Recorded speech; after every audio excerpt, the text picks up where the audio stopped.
Bata pa lang si Robin, alam na niya ang kwento tungkol sa gubat ng dangal.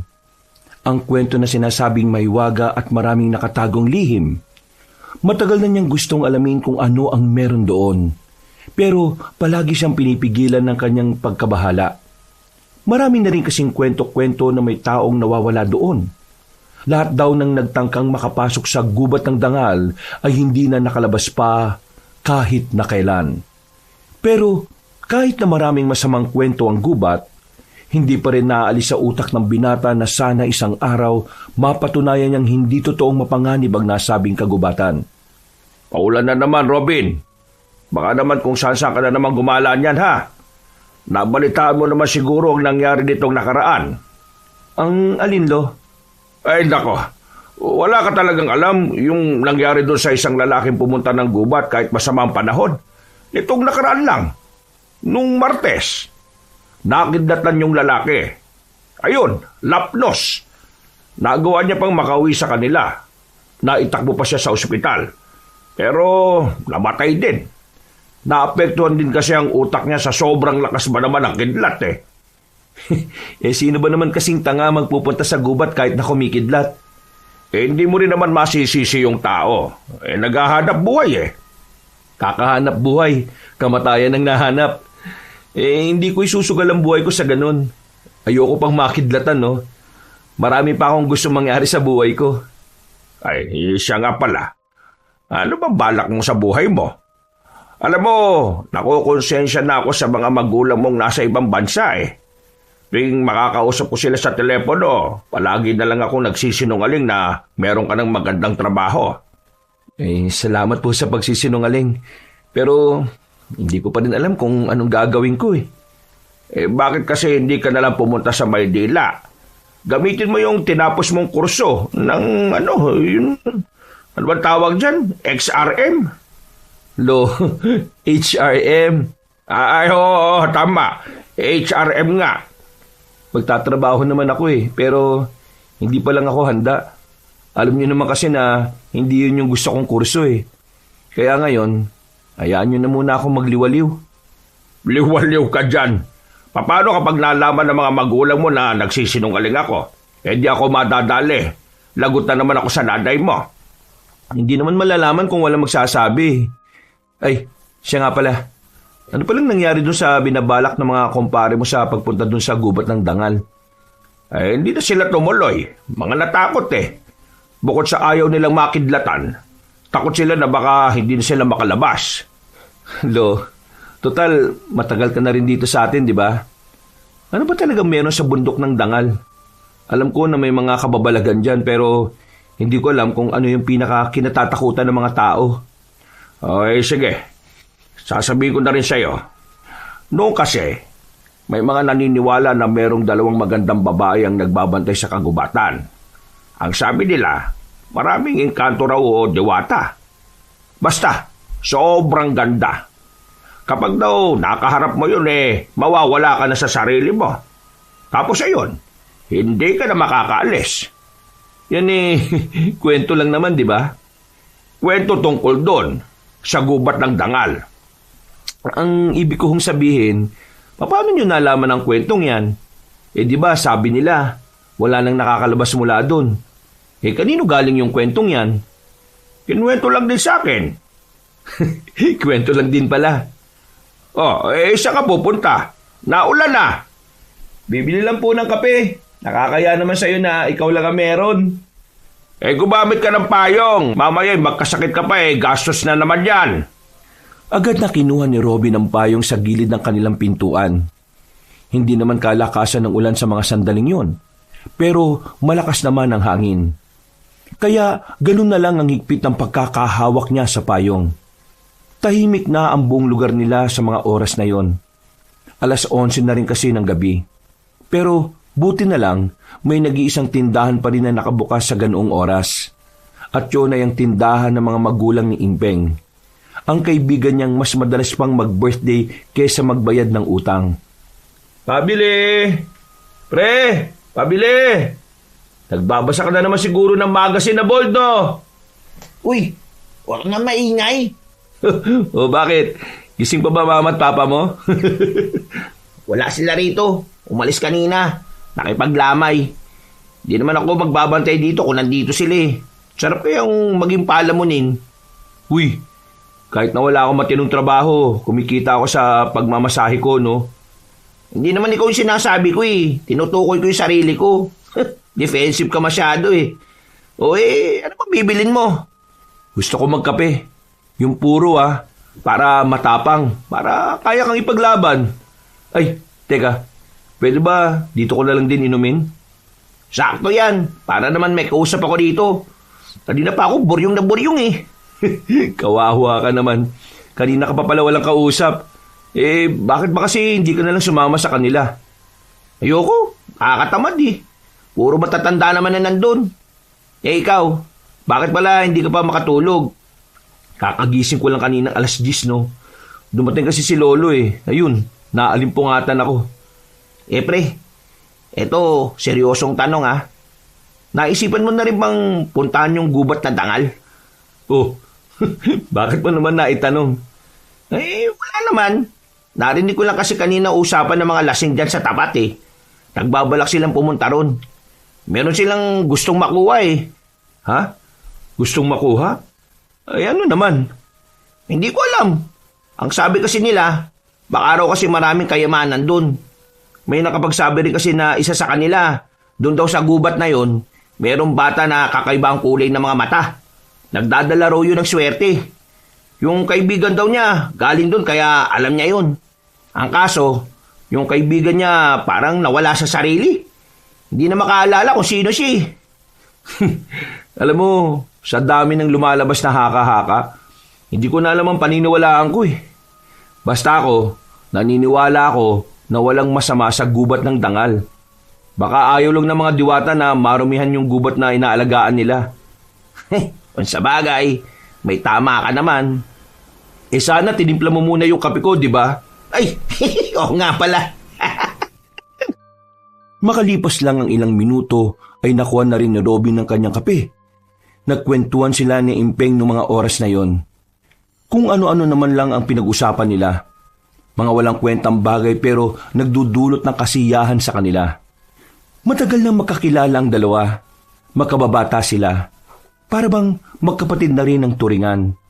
Kung meron mang tao na mas pinagkakatiwalaan ni Robin sa lugar nila, si Impeng lang yon bukod sa kanyang lolo.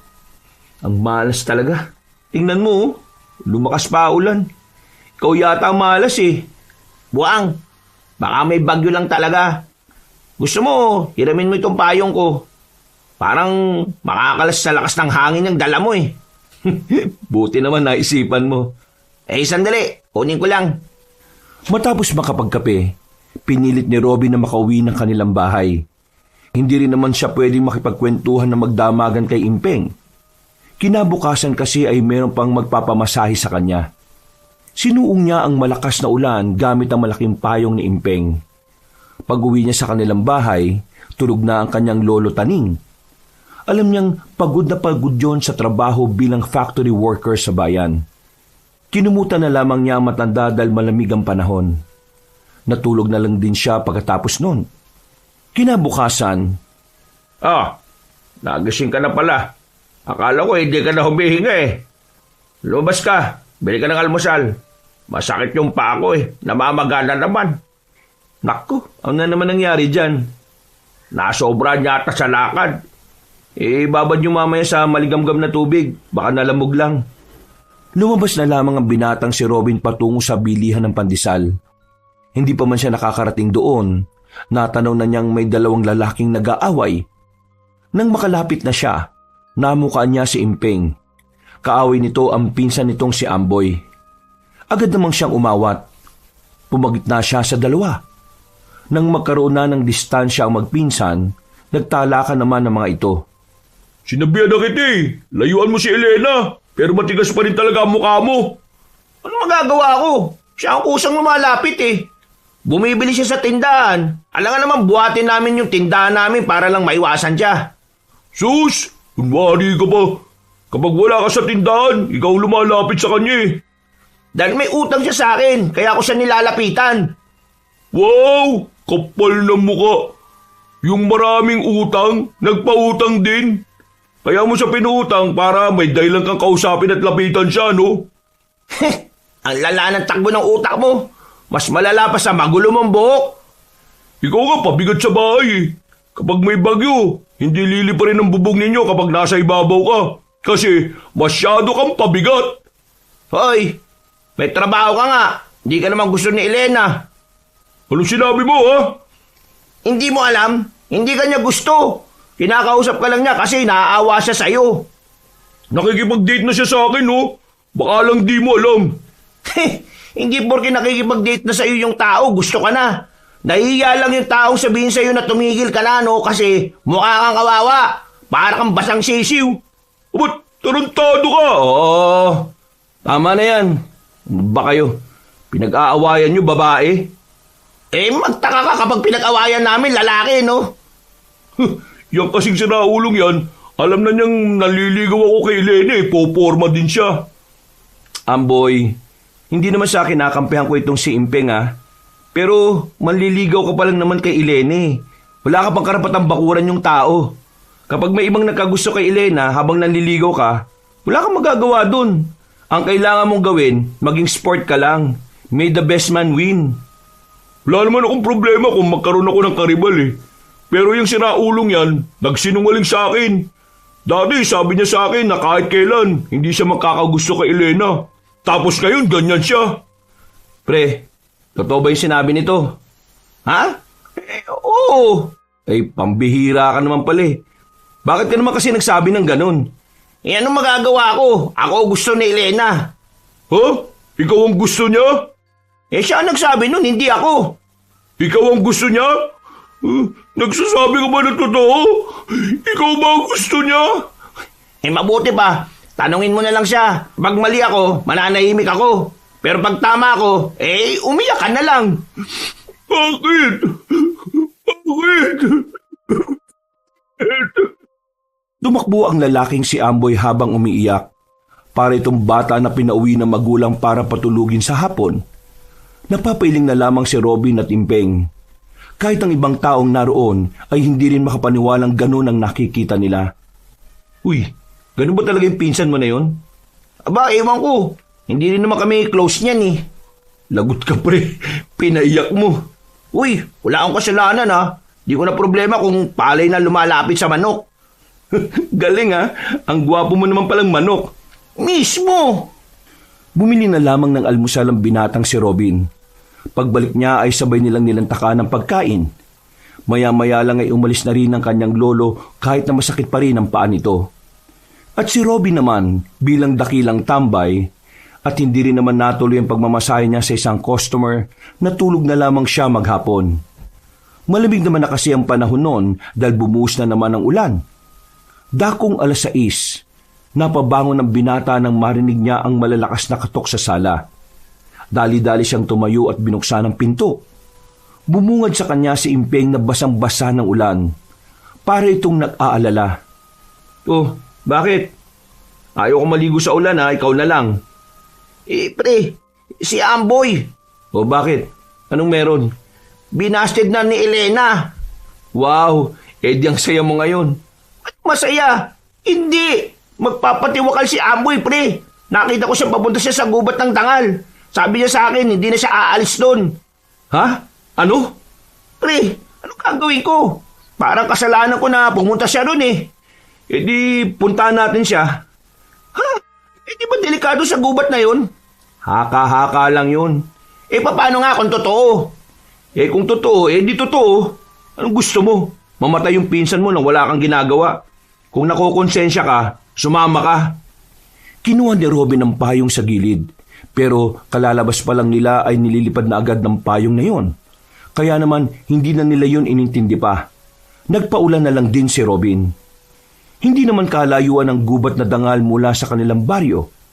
Kaya hindi na nagtagal ay nakarating na rin sila doon. Nasa bungad na sila, bigla silang napatigil. Maging si Robin ay parang nagdalawang isip. May kung anong pumipigil sa kanila. O di ba? Pati ikaw natatakot din. Dito ka lang, Impeng. Ako na maghahanap sa pinsan mo. Ha? Sigurado ka ba? Baka naman hindi ka makabalik ha. Kapag umabot ng 1 oras pero hindi pa rin ako nakakabalik, pumunta ka na sa amin at ipaalam mo ang tungkol dito. Yoko nga, sasama na lang ako. Kapag napahama ka, lalo lang ako makukonsensya. Huminga sila ng malalim. Nang makabuelo, agad na rin silang pumasok sa kagubatan ng dangal. Bungad pa lang, tila nakakaramdam na sila ng hiwaga. Sa parting yun kasi ng gubat, biglang wala na ang ulan. Pero sa pinanggalingan nila, napakalakas ng buhos. Bre, bakit dito wala ng ulan? Bakit doon meron pa rin? Isa lang ang ibig nitong sabihin, may hiwaga talaga ang gubat na to. Pre, ito na yata yung huli nating sandali ah. Manahimik ka nga muna. Tumigil sila sa paglalakad. Tumayo ang binata sa malaking bato na nasa harapan nila. Nagsimula itong magsalita sa kawalan. Hindi kami masasamang tao. Hindi kami narito para manggulo manira. Nandito lang kami para hanapin ng isang kaibigan. Isang kaibigan na ngayon gusto nang tapusin ang buhay niya. Huwag niyo sana kami saktan. Wala kaming gagawing masama. Uy, ginagawa mo. Sinusubukan ko kausapin yung mga entity na nandito. Baka lang pagbigyan nila tayo. Mas lalo mo lang akong tinatakot eh. Sa kanilang pagpapatuloy, meron na silang natanong na bahay. Simple lang ang bahay. Yari na ito sa bato. Maliwanag sa labas. May mga tanim sa bakuran. At sa unang tingin pa lang, para na silang nasa ulap. Ang gaan ng kanilang pakiramdam. Pero nawala ang pakiramdam na yon nang maramdaman na lamang nilang may nakadikit na itak sa leeg nila. Nanggaling yon mula sa kanilang likuran. Sino kayo? At anong ginagawa niyo sa gubat ng dangal? Relax, hindi kami masamang tao. Nandito lang kami dahil hinahanap namin ang kaibigan namin. Pumunta siya rito, broken-hearted kasi yun eh. Hindi ako nakikipagbiruan sa inyo ah. Sino kayo? Anong pakay niyo rito? Ha? Maniwala ka, miss. Wala kaming gagawing masama. Hindi kami masamang tao. Kailangan lang namin mahanap yung kaibigan namin. Magpapakamatay daw eh. Sige, lakad. Ha? Teka, saan tayo po ba? Sinabi ng lakad eh. Oo na, lalakad na. Init naman ang ulo nito. Huwag kang magsalita. Huwag kayong mag-ingay dito. Kahit nalabag sa kanilang kalooban ay sinunod na lamang nila ang gusto ng babae. Naglakad sila kahit na nag-aalala sila para sa kaligtasan ni Amboy. Dinala sila ng babae sa loob ng bakuran ng bahay. Isang matandang babae ang humarap sa kanila. Puti na ang buhok na matanda. Pero diretso pa ang tindig nito. Malakas pa ang kilos. Pero ang ipinagtataka nila ay nakangiti ito sa kanila. Mga apo, ibaba niyo ang inyong sandata. Hindi sila masasamang tao. Nararamdaman ko. Maraming salamat po. Buti naman po't alam niyong mabubuti kami. Dahil nararamdaman ko ang pag-aalala niyo para sa inyong kaibigan. Hindi kayo gaya ng iba na ang pakay lamang sa gubat ng dangal ay magnakaw.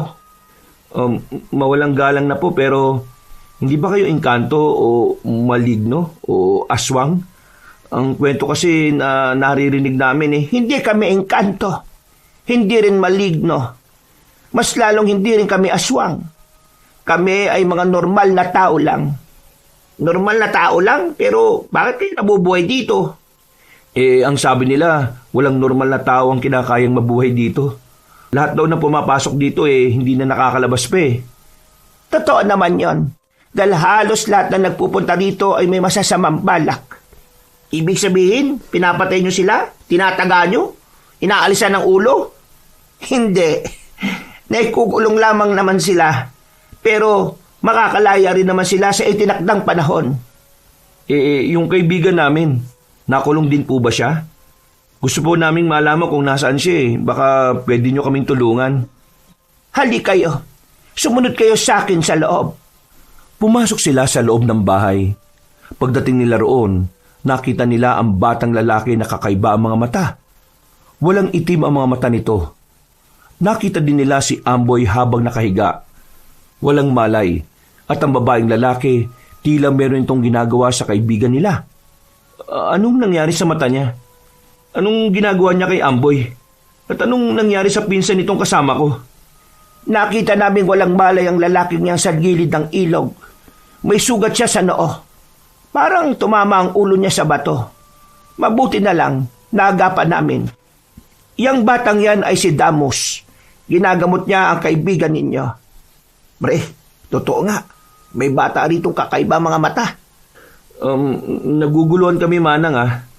Pwede ba naming malaman kung ano kayo at ang batang yan? Bago ko sabihin sa inyo, hayaan niyo munang ipagtimpla ko kayo ng masarap na tableya. Halik kayo sa bakuran. Pero si Amboy ho, paano po siya? Mamaya ay magiging maayos na rin ang kaibigan ninyo. Huwag kayong mag-alala. Hindi masamang engkanto si Damos. Ha? Engkanto? Engkanto ang batang yan? Tumango-tango ang matandang babae habang nakangiti. Hindi naman makapaniwala ang dalawang binata. Tumigil ang bata sa ginagawa. Lumapit ito sa dalawang binata at tumingin sa kanila. Nakaramdam sila ng pagkailang. Hindi nila maiwasang hindi matakot sa kung papaano sila tingnan ng bata. Magandang gabi sa iyo, bata. Hindi siya nakakapagsalita. Ganun po ba? Pwede na po bang kunin yung kaibigan namin? Hindi pa. Hindi pa siya tapos gamutin ni Damos. Kaya mananatili muna siya rito hanggang kinabukasan. Kung hindi niyo mamasamain, gusto ko lang malaman kung bakit mas pinili niyong tumira dito. Hindi niyo ba alam na sa baryo namin, ang tingin nila sa gubat na ito may sumpa? Dito kami nakatira dahil pinoprotektahan namin si Damos. Kailangan niya ng mga taong mag-aalaga sa kanya. At kami yon. Bakit? Nasa panganib po ba ang buhay niya? Nasa panganib ang buhay niya dahil sa mga taong nagnanais siyang kunin. Pero higit sa tao ang aming iniiwasan. Merong mga nilalang na nais siyang kunin para gamitin sa kasamaan. Ano naman pong nilalang yon? Ang mga aswang. Teka. Aswang na gustong kunin ng isang batang engkanto?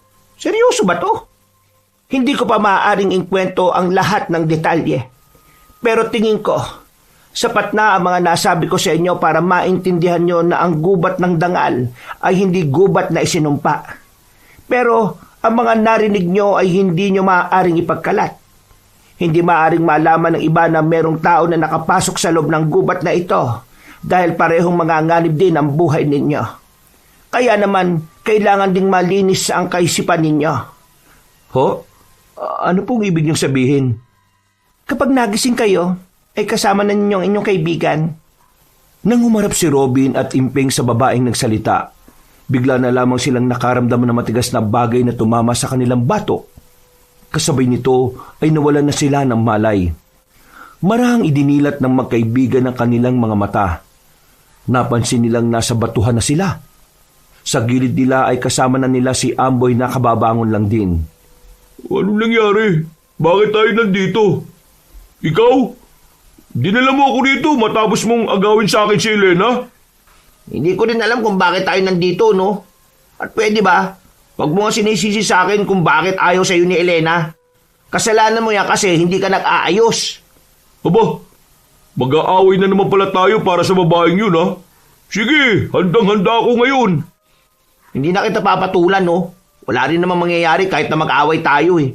Hindi ka pa rin niya gusto. Aba, sira ulo ko rin naman pala, no? Tumakbo ang lalaking si Impeng at tinakbuhan nito ang pinsan. Humabol naman kagad si Amboy. Naiwang mag-isa si Robin doon habang nagtataka. Hindi niya maintindihan kung bakit walang naaalala ang kanyang dalawang kasama. Habang siya, buong buo pa sa utak niya ang lahat. Mula sa pagdating nila sa gubat ng dangal hanggang sa makita nila ang batang si Damos. Anong nangyari sa kanila? Bakit wala silang maalala? Bakit ako lang ang nakakaalala ng lahat?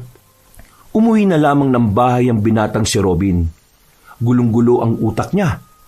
Ni hindi na nga niya rin napansin ang kanyang lolo. Ang tanging nasa isip lang niya ay kung ano ba talaga ang nangyari sa gubat ng dangal. Kinabukasan, hanggang sa magkaharap na sila ng kanyang lolo sa hapagkainan, hindi pa rin yun mawala-wala sa kanyang isipan. Napansin naman ni Mang Taning na para siyang balisa. Nakatulog ka ba ng maayos kagabi? Bakit mo kayatang wala ka sa wisyo ngayong araw, ah? Ho? Nakatulog naman ho ako na maayos. Ay, ano nga problema? Wala naman ho. Wala naman. Kilala kita, Robin. Hindi ka makakapagsinungaling sa akin, no? Si Impeng at Amboy kasi, nag-aaway dahil sa iisang babae. Hindi ko alam kung anong gagawin ko sa kanila para magkaayos sila. Napakabait mo naman kaibigan kung sila ang inaalala mo. Pero tungkol sa problema nila, abay mahirap yan. Bakit ho? Naranasan nyo na rin bang makipag-away sa pinsan nyo dahil lang sa isang babae? Hindi pinsan. Yung isa mong lolo, si Erning. Abay, nagsuntukan kami ng ilang ulit nun dahil lang sa isang babae. Alam mo kung anong ending? Pareho kaming hindi pinili ng babae. Sinong lugi? Di kami magkapatid. Kasi nasira lang yung samahan namin habang yung babae nakahanap na ng ibang lalaki. Parang pinag-away lang pala kayo ng babae. Kaya nga yung sinasabi mo, baka mamaya hindi naman talaga sila gusto ng babae. Gusto lang talaga silang makita na nag-aaway. Kung sa bagay, hindi ko rin naman kilala si Elene. Baka nga mamaya may ganun siyang ugali. Basta ikaw ha, kapag nalaman mo yung babaeng nagugustuhan mo gusto din ng pinsan o kaibigan mo, X na yan. Hayaan mo na. Kasi ang mga ganong klase ng babae, yung nagpapaligaw sa dalawang magkadugo, sisirain lang niya ng samahan ninyo. Ay sige na, kumain ka na. Malamig na yung pagkain mo. Napatango na lamang si Robin. Pero ang totoo, hindi naman talaga yun ang iniisip niya. Nababagabag pa rin siya sa mga nangyari sa gubat ng dangal. Nung araw na yon, umalis ng bahay ang binata. Kinailangan niya kasing magmasahe para kahit na papaano ay may pangdagdag siya sa gastusin sa bahay. Dahil sa husay niyang magmasahe, marami siyang nagiging customer. Kadalasan, mga matatandang gustong-gustong makita ang kanyang abs. Gamit ang kanyang dipindot na cellphone, kinontak siya ng isang matandang babae mula sa bayan. Malaki-laki din ang ibinabayad nito sa kanya. Sinamahan na rin kasi niya ng pagpapakyut habang nagmamasahe. Bandang hapon, tapos na siya sa mga kliyente niya. Nakakapagod pero kahit na papaano, masaya siya dahil malaki-laki rin naman ang kanyang kinita. Nakakainis ah. Bakit ang daming tao ngayon? Hirap na namang sumakay nito. Habang naghihintay sa gilid ng kalsada, nakita niya ang pamilyar na mukha ng dalawang babae. Hindi siya maaaring magkamali. Ang dalawang babaeng yon ay nakita niya mismo sa gubat ng dangal. Sinundan niya ang dalawang babae na yon. Sa kakasunod niya, hindi na niya namalaya na nasa parting tahimik na sila. Sa parting wala nang gaanong taong dumaraan. Nasaan na yung dalawa? Bigla na lamang siyang kinabahan nang maramdaman niyang may matulis na bagay nang nakatutok sa kanyang tagiliran. Kasunod nito ay ang tinig na nagbabanta. Subukan mong gumalaw. Babaw nito sa tagiliran mo. Hindi naman ako masamang tao. Wala akong gagawing masama sa inyo. Kung ganon, bakit mo kami sinusundan? Ano kailangan mo sa amin? May gusto lang sana akong itanong. Anong itatanong mo? Kapag hindi ko yan nagustuhan, pasensyaan na lang tayo. Bakit yung dalawang kaibigan ko walang maalala? Pero ako, malino sa alaala ko ang lahat. Kayong dalawa, naroon din kayo sa gubat ng dangal. Nang sabihin yun ni Robin, marahang ibinaba ng babae ang patalim. Humarap naman ng binata. Nakita niyang tila nagtataka rin ang babaeng si Belen. Pati na rin ang kasama nitong si Neneng. Nakikilala mo kami? Oo, nakikilala ko kayo. Kaya nga ako nasunod sa inyo eh. Teka, ano bang ginawa niyo sa dalawang kaibigan ko? Bakit hindi nila maalala na nanggaling kami sa gubat ng dangal? Anong ginawa niyo sa kanila? Hindi ko alam kung anong meron sa'yo. Ngayon lang nangyaring hindi tumalabang gayuman ni Lola Rosa. Teka sandali. Ginayuma kami? Pambihira. Baka naman may inlove kaming lahat sa lola mo ha? Ibang gayuma yon. May iba't ibang uri ng gayuma. Ang ginamit sa inyo ni Lola ay pampawala lang ng alaala. Pero bakit hindi tumalab sa akin yon? Yun nga din ang inaalala ko eh. Bakit? Sino ka ba? Uy, baka mamaya kung anong gawin nyo sa akin ha. Pangkaraniwang tao lang ako na may simpleng pangarap. Hindi ka ba aswang? Ako? Aswang? Hindi ah. Bakit naman ako magiging aswang? Hindi tumatalab sa mga aswang ang gayuma eh. Hindi ako aswang, no? Kahit na ipatest niyo pa ako, normal akong tao. Alam ko, ang hindi ko maintindihan, anong nangyari at hindi tumalab sa'yo? Ito ang unang pagkakataon na sumablay ang gayuma ni Lola eh. Eh ikaw, alam mo ba kung bakit hindi tumalab? Kanina ka pa hindi nagsasalita dyan eh. Eh hindi siya talaga makakapagsalita. Hindi rin siya nakakapagsalita. Eh di ba ganun din yung batang? Huwag ka maingay. Baka marinig ka ng mga aswang. Ay, oo nga pala. Pero, matanong lang, ano bang gagawin ng mga aswang dun kay Damus? Hindi ko sasagutin ang tanong mo. Umuwi ka na sa inyo. Sasabihin ko kay Lola na hindi tumalab ang gayuma. Pupuntahan na lang kita sa baryo ninyo kapag kailangan kang ipatawag ni Lola. E paano kung ayaw kong pumunta ron? Eh di mayayari ka sa amin. Bakit? Anong klaseng tao ba kayo? Albularyo. Albularyo? Sino? Kayong tatlo? Yung lola mo at itong babaeng hindi nagsasalita? Oo, albularyo kami. Kaya huwag kang loloko-loko sa amin. Kasi kahit na anong oras, kayang-kaya kitang itumba. Sa sinabing yun ng babaeng si Belen, ay tila nakaramdam ng kaunting pangamba ang lalaking si Robin. Tiningnan niya ang kabuuan ng dalaga. Tindig pa lang nito, alam na niyang hindi na ito nagbibiro.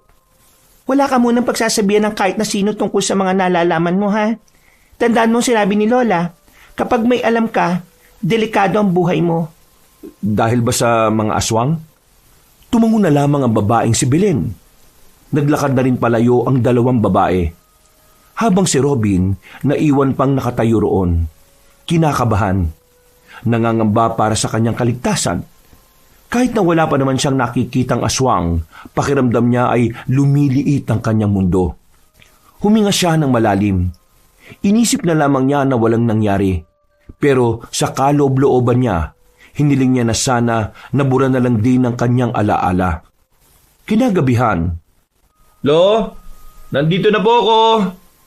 Lo? Pambihira. Wala pa pala. Inilapag na lamang niya sa lamesa ang mga pinamiling pagkain.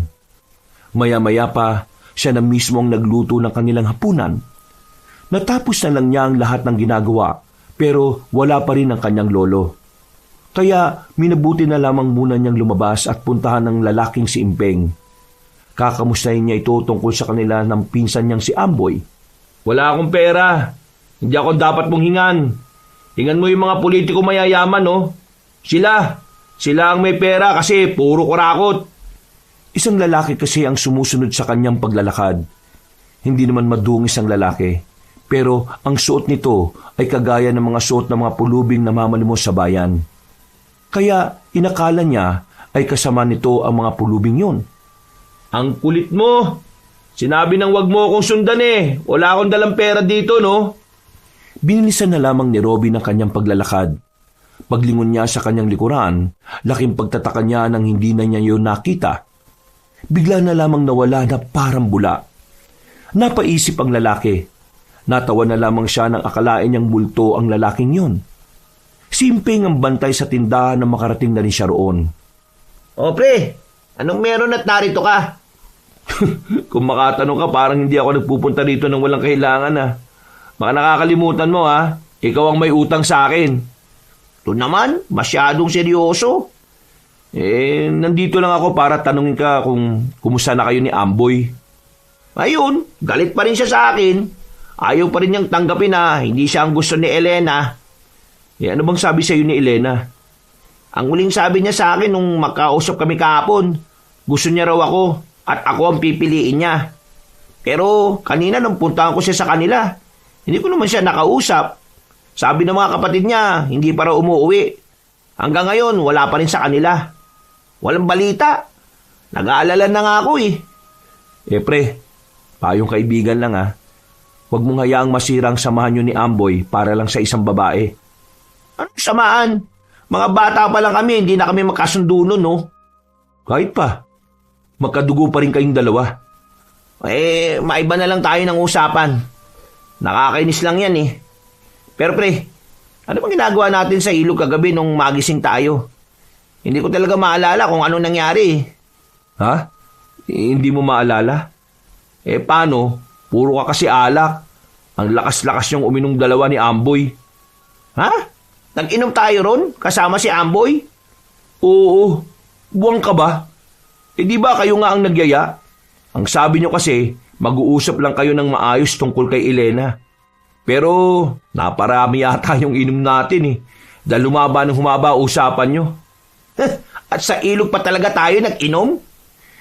Sabi kasi ni Amboy, sa ilog maganda. Hindi ko naman inakala na bala kanyang lunurin. Buti hindi natuloy. Napapailing na lamang ang lalaking si Impeng. Dahil kahit na anong gawin nito ay wala pa rin itong maalala. Nakahinga naman na maluwag si Robin nang mapansin niyang naniniwala ang kaibigan sa kanya. Hindi kasi niya pwedeng sabihin kung anuman ang mga nalalaman niya. Natapos ang kanilang pag-uusap ng walang pagdududa si Impeng. Naisipan na lamang niyang umuwi sa kanila. Saktong pagdating niya ay kararating lang din ng kanyang lolo na si Taning. Siya ka galing. Kay Imping po, may pinag-usapan lang kami. Kanina ka pa nakauwi? Medyo kani-kanina lang. Kumusta ka naman? Marami akong namasahe ngayon. Kaya medyo may ambag ako sa gastusin natin dito sa bahay. Abay, ayos yan. Teka. Ano nga pala, mamayang mga 11:00, aalis ako ha? Aalis? Bakit to? Wala ka bang pasok bukas? Day off ko eh. Saan ka ba pupunta mamaya? Mukhang may magandang lakad ka ngayon Kahit gabi lalarga ka? Sa gubat ng dangal. Nang marinig ni Robin ang sinabing yun ng kanyang lolo, agad siyang nakaramdam ng pag-aalala para sa matandang lalaki. Naalala niya kasi ang sinabi ni Aling Rosa sa kanila na ang mga taong naghahangad ng mga bagay na para sa sarili, hindi na nakakalabas ng gubat ng dangal. Ho? Ano naman ang gagawin niyo sa gubat ng dangal? Di ano pa. Hahanap ng pwedeng maibenta. Ang sabi kasi nila meron daw doon mga mamahaling bato. At meron di daw doon batang nagdadala ng swerte. Kapag nakuha namin yung bata, baka swertehin tong buong baryo natin. Lo, hindi kita maintindihan Ayos naman ang trabaho mo. Kumikita ka naman ng malaki. Nabibili mo naman ang gusto mo. Pero bakit kailangan mo pang sumali sa kanila? Bakit kailangan mong umasa dun sa swerte na dala ng bata? Nawala ang malapad ng ngiti na matandang si Taning. Tila hindi nito nagustuhan ang sinabi ni Robin. Si Robin naman, seryoso lang din. Wala siyang balak bawiin ng kanyang sinabi dahil alam niyang tama lang yon. Buryong-buryong na ako sa buhay ko Paulit-ulit na lang ang ginagawa ko sa araw-araw. Nagsasawa na ako. Kailangan ko naman ng ibang pagkakaabalahan. Pero Lo, alam niyo naman na delikado magpunta sa gubat ng dangal, di ba? Tapos, isusugal niyo ang buhay niyo ron? May mga tao nga hindi nakabalik pagpasok nila doon. Pero wala namang nakapagpatunay na dahil doon mismo sa gubat. Hinala kasi ng iba, baka kasi mga nadukot sila ng mga rebelde. Ang chismis kasi dyan, sa halip na sa gubat ng dangal lang sila pumunta, lumayo pa sila.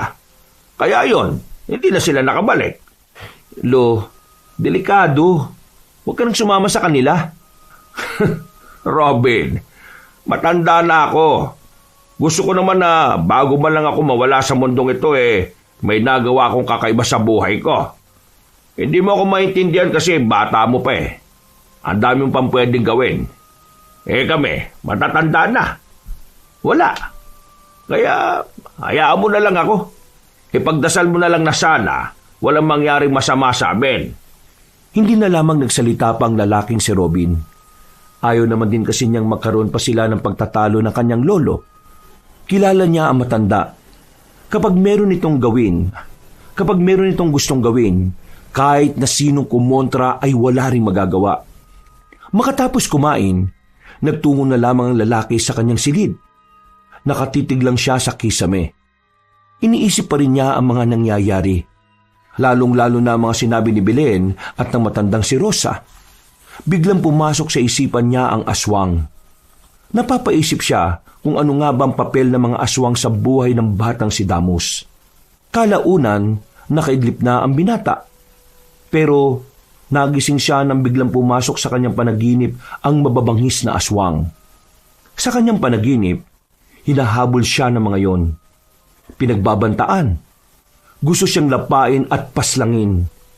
Buong akala ng binata, hindi na siya makakabalik pa sa realidad mula sa bangungot na yon. Pambirang buhay to. Ngayon pa talaga ako binangungot.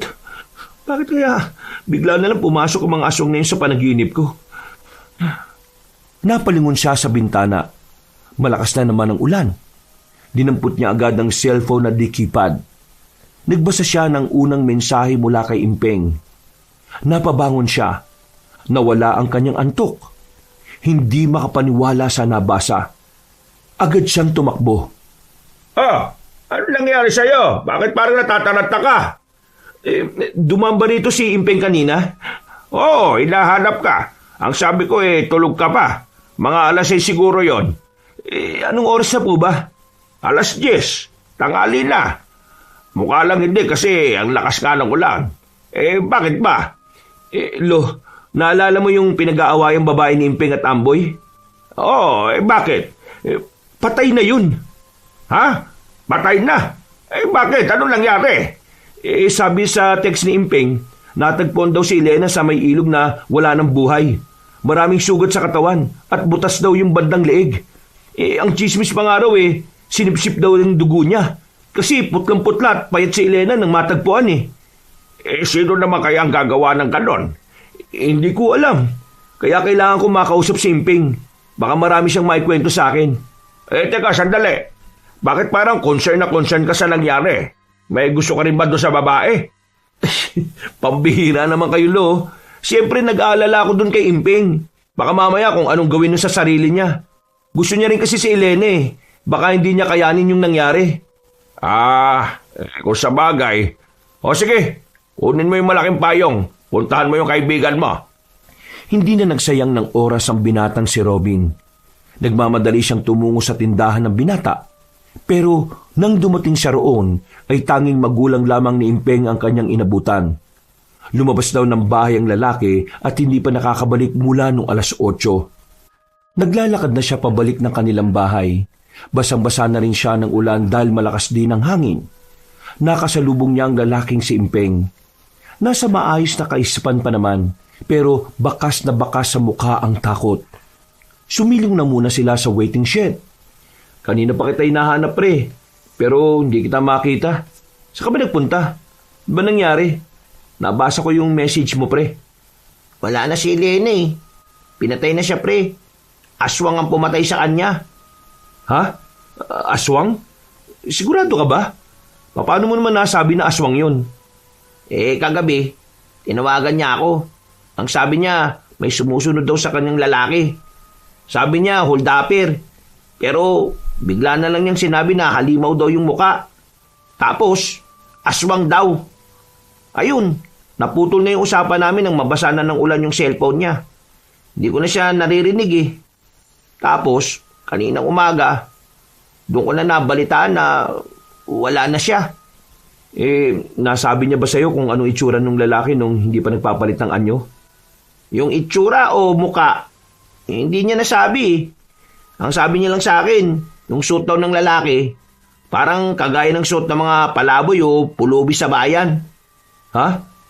Teka, naalala ni Robin ang lalaking sunod ng sunod sa kanya. Malakas ang kutob niya na ang sinasabi ni Impeng ay ang lalaki rin na yun. Pero hindi na muna niya yun sinabi sa kanyang kaibigan. Nagpaalam na muna siya rito. Balak niyang pumunta sa gubat ng dangal. Pero bago yun, umuwi muna siya sa kanila para mananghalian. Anong nangyari? Elo, totoo, wala na yung Elena. Inaswang daw, sabi ni Impeng. Ano? Inaswang baka mo? Yun daw yung usap-usapan ng pamilya ni Elena Pero may iba tayo, Lo. Kumusta pala yung lakad nyo kagabi? Hindi naman natuloy Umulan kasi ng malakas. Tapos, yung iba pa naming makakasama, mga lasing. Kaya, sa Sabado na lang daw. Mabuti naman. Mabuti naman. Wala. Kumain na lang kayo dyan, Lo. Pagkatapos ng pananghalian, Lumabas siya ng bahay dala ang payong na sukong-suko sa lakas ng hangin. Pero kahit na masama ang panahon, hindi nagpapigil si Robin. Kailangan niya makausap sila Belen at Aling Rosa. Kailangan niyang maipaalam ang nangyari kay Elena. Ilang sandali lang ay narating na rin niya ang gubat ng dangal. Wala na siyang pangamba nang pumasok siya roon. Mula kasi nang malaman niyang hindi naman masasamang tao ang mga naroroon, malakas ang kanyang loob na magpunta. Sa parteng kinatatayuan ni Robin ay wala ng ulan. Pero kakaibang lamig naman ang kanyang nararamdaman. Aling Rosa? Belen? Nasaan kayo? Kailangan ko kayo makausap. Aling Rosa! Belen! Damos! Batang Engkanto! Wala pang 5 minuto, lumabas na rin na matandang si Aling Rosa at ang 2 babae na si Belen at Neneng. Iho, ano kailangan mo at bakit ka narito? Ang balita ko hindi ka daw tinablan ng gayuma ko. Ayun! Buti na lang nagpakita kayo kaagad. Aling Rosa, hindi ako nagpunta dito para sa gayuman nyo. Nandito ako para ipaalam na may pinatay na tao yung aswang sa lugar namin. Ang aswang? May pinatay sa lugar ninyo? Sigurado ka bang aswang ang totoong pumaslang sa sinasabi mo? Opo, yun ang sinasabi ng halos karamihan eh. Lola, tingin ko, pinakawalan na ni Odario yung mga bata niya. Baka nagsisimula na siyang gumawa ng hakbang para mapilitan tayong ibigay si Damos sa kanya. Teka, ano ba kasi kinalaman ni Damos sa mga aswang? Si Damos ay hindi lang batang engkanto. Siya ay may dugong aswang din. Anak siya ng isang engkantong babae at ng isang aswang na lalaki. Si Odario, ang sinaunang aswang. Sinasabi niyo bang gagamitin ng aswang yung anak niya kasi may kakaiba talaga sa batang si Damos? May kakaibang kapangyarihan si Damos. Kapangyarihan na hindi niya kayang gamitin dahil maaari niya itong ikamatay. Ang kapangyarihang iyon ang gustong makuha ng kanyang ama. Para lahat ng albularyo sa probinsyang ito, mas madali na lang niyang mapapatay. Teka ho, napapansin ko lang bakit parang hindi kayo nagdadalawang isip na sabihin sa akin ng mga ito? Bakit parang ang taas na ng tiwala niyo? Biglang sumenyas ang babaeng pipi na si Neneng habang nakangiti sa kanya. Nagsalubong naman ang kilay ni Robin. Wala siyang naintindihan bukod sa pagturo nito sa kanya. Ano daw ang sinasabi niya? Ang sabi niya, meron kang mahalagang papel sa mga nangyayaring ito. Ha? Anong klaseng papel? Papel di ahensya? Bond paper, Manila paper, kartolina, 1-roll sheet of paper o half sheet? Ano? Pinagsasabi mo. Ngayon ko lang napagtanto kung bakit hindi tumalab sa iyo ang gayuma ko. Ito ay dahil pinigilan ni Damos na umepekto sa iyo yon.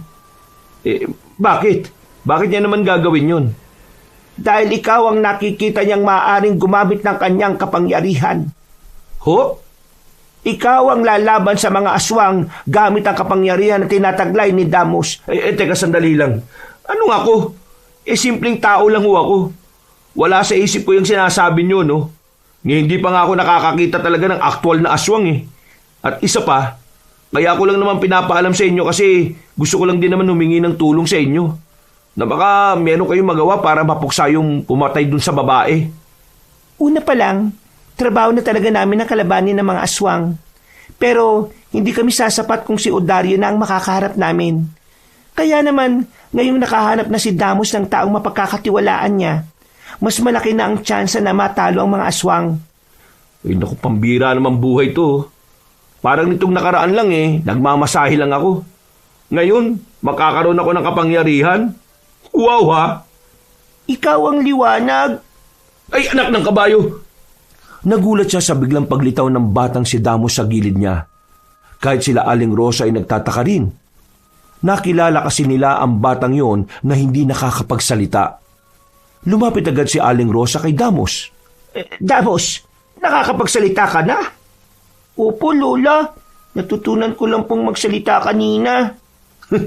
Ayos yan Ang bilis mo palang matuto. Mula nang ipinanganak ako, hindi na ako nakakapagsalita. Ngayon lang po ako natuto, kaya papaanong mabilis? Ay, oo nga naman. Mabuti naman at nakakapagsalita ka na. Mas makakausap ka na namin ng maayos. Damos, pwede bang sabihin mo sa amin kung ano ang mga naiisip mo tungkol sa panganib na dala ng mga aswang at ng iyong ama? Nalalapit na po ang kanilang panggugulo sa mga tao. Gagamitin niya ang mga inosente para sumama ako sa kanya. Pero bago niya magawa yun, nais kong unahan ng mga mangyayari.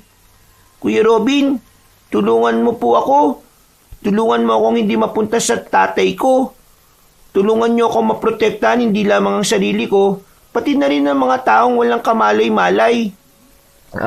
Aling Rosa, sigurado ba kayong bata to? Bakit ganito magsalita to?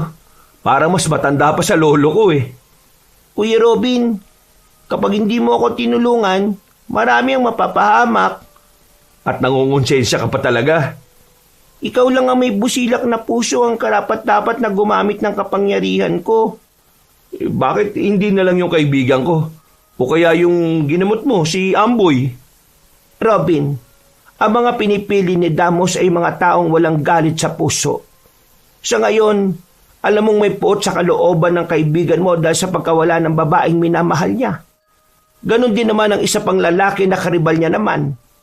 Pero, ano ba kasing alam ko sa ganito? Wala. Baka mas lalo lang silang mapahamak dahil sa akin. Gagabayan ka ng kapangyarihan ko. Ang tanong, gusto mo po ba? Teka, sandali lang ah. Hayaan niyo muna ako mag-isip ah. Huwag niyo naman akong pinipressure. Damos, hayaan na muna natin siyang pag-isipan ng maigi ang sinasabi natin. Mas mainam na ang taong gagamit ng iyong kapangyarihan ay buo ang loob at gusto niya ang ginagawa niya. Sige ho. Uuwi na po muna ako sa amin. Pasensya na pero hindi ako makakasagot sa tanong nyo ngayon eh. Robin, bumalik ka kagad kapag nakapagdesisyon ka na ha? Tumango na lamang ang lalaking si Robin. Balisa siya na makabalik siya sa kanila. Pagkatapos magbanlaw, nakatulala na naman siya sa malayo. Parang lumulutang ang kanyang utak. Naiisip pa rin niya ang mga sinabi sa kanya ng batang si Damos. Hindi niya alam kung ano ang gagawin niya. May parte sa kanyang utak na parang gusto niyang patusin ang sinasabi ng bata. Pero may malaking parte din ng kanyang utak na nag-aalangan at nag-aalala. Iiling-iling siya na parang nababaliw na. Hindi pa rin ito makapaniwala na nangyayari ang lahat ng yon. Hoy, kanina pa kita tinatawag. Hindi mo pa ako naririnig? Ho? Ano po ba sabi niyo? Ang sabi ko, saan mo nilagay yung payong? Gagamitin ko kasi lalabas ako mamaya.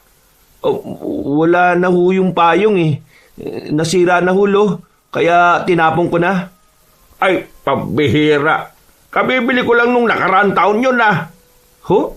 Nakarang taon pa ho yun, Lo. Ano naman ba kasi iniisip mo? Para kang sabog eh. Mami ka nga, nag-a-addict ka na ba? Para ka naman sira ulo, Lo. Bakit naman ako? Aray! Makabatok naman kayo. Anong parang sira ulo ka dyan? Yung bibig mo ha? Nag-aalala lang ako sa iyo eh. Nung nakaraan pa kita napapansin na laging malalim yung iniisip mo. Wala ho tulo. Wala. Mukha ka kayang sabog. Kung iba makakakita sa iyo, iisipin na gumagamit ka na lang kung anong bato dyan. Umayos-ayos ka nga. Teka Lo, anong gagawin nyo kapag merong engkanto na nag-alok sa inyo na bibigyan kayo ng kapangyarihan, pero ang kapalit nun kakalabanin nyo yung masasamang elemento? Yan! Yan ang sintomas ng pagiging sabog! Kung ano-ano na lang ang sinasabi mo. Lo, hindi ako sabog. To naman ayaw magseryoso eh. Seryoso ako, Lo. Seryoso ba yung ganyan? Engkanto? Magbibigay ng kapangyarihan? Walang ganyang engkanto, no? Pambihira ka. Ang mga engkanto nga, kapag nasabi mo lang yung tirahan nila palalakihin nila yung pototoy mo Tapos sasabihin mo, bibigyan ka pa ng kapangyarihan. Buwang ka ba? Ay nako, diyan ka na nga. Oy, Lo, saan ka pupunta? Wala kayong payong. Tignan mo, sabog ka talaga. Kanina ko pa hawak tong kapote Ay nako, iba na yan ha. Tigil-tigilan mo na yan, Robin, sinasabi ko sa'yo. Naglakad na palabas ng bakuran nila ang kanyang lolo. Hindi malaman ni Robin kung matatawa siya o maiinis. Pero sa kabilang banda, hindi rin naman niya masisisi ang matanda. Sa kinikilos niya, kapansin-pansin talaga na wala siya sa sarili. Makalipas ang ilang oras, nanatili lamang siya sa kanyang silid. Pabalik-balik ang tingin niya sa kanyang dikibad na cellphone. Walang text mula kay Impeng. Nag-aalala na siya sa kaibigan niya. Pakiramdam niya kasi mabigat ang kalooban nito. Ay nako, pambihira naman. Mas lumakas pa talaga ulan na to. Kung kailan naman Umiiyak ang kalangitan. Ay, putik! Ano bang ginagawa mo rito? Paano ka nakarating dito? Nadalaw ka. Paano ka nakapasok dito? Saan ka dumaan? Hindi na mahalaga kung saan ako dumaan. Isipin mo na lang na hindi ako pangkaraniwang bata. Hindi ka talaga pangkaraniwan. Kung magsalita ka pa lang para kababata mo na si Jose Rizal Bakit ka nga nandito? Gusto ko lang umalis pansamantala sa gubat ng dangal. Gusto ko malaman kung anong kalagayan mo. Hoy, bakit? Nasa pa nga ni ba buhay ko? Sa ngayon, hindi pa. Wala pang alam ang mga aswang na ikaw ang gusto kong gumamit ng kapangyarihan ko kontra sa kanila Ha? Curious lang ako Ano bang klaseng kapangyarihan ba yung sinasabi mo? Kapangyarihan ng kamalayan, ng katapangan at ng kahusayan. Wow Ako pa talagang aalam kung anong ibig sabihin ng mga yan. Kung gusto mong malaman, kailangan mong pumayag sa inaalok ko sa iyo. Aba, ayos ka rin Nagugutom ako. May pagkain ba kayo dito? Bakit? Hindi ka ba pinapakain nila Aling Rosa? Diyos ko naman Nagsasawa na ako sa prutas Prutas lang ang kinakain mo? Nagugutom ako. Oo, huwag ka lumabas. Baka makita ka ni Lolo, pauwi na yun Nagugutom na ako Pahingin pagkain. Oo na. Sige na, dito ka lang. Kukuhaan kita sa baba. Huwag kang alis dito Huwag kang lalabas ng pintong yan, naintindihan mo? Sige po, naintindihan ko. Kabadong-kabado si Robin ng mga sandaling yon. Naalala niya kasi na isa ang kanyang lolo sa nagnanais na makuha ang batang may kakaibang mata. Sakaling makita ito ni Mang Taning sa loob ng bahay nila, makakanda leche-leche ang buhay ng binata. Maya-maya, bumukas bigla ang pinto. Ay, putik! Sino kasama mo sa loob? Ha? Wala Sino kasama sinasabi nyo? Ay, teka. Akala ko ba mamaya ka pa uuwi? Narinig ko na nagsasalita ka May kinakausap ka ba? Sabi mo pa nga, kukuha ka ng pagkain para sa kanya Sino yung tinatago mo dyan, ha?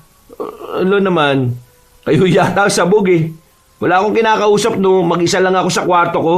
Uy, lo naman! Binuksan ng mas malawak ni Mang Taning ang kanyang kwarto. Pero biglang nawala ang batang si Damos. Sinilupan ni Mang Taning ang ilalim ng kama, pero wala na itong nakitang tao. Tingnan mo na. Wala kang nakita, di ba? Wala akong kasama rito.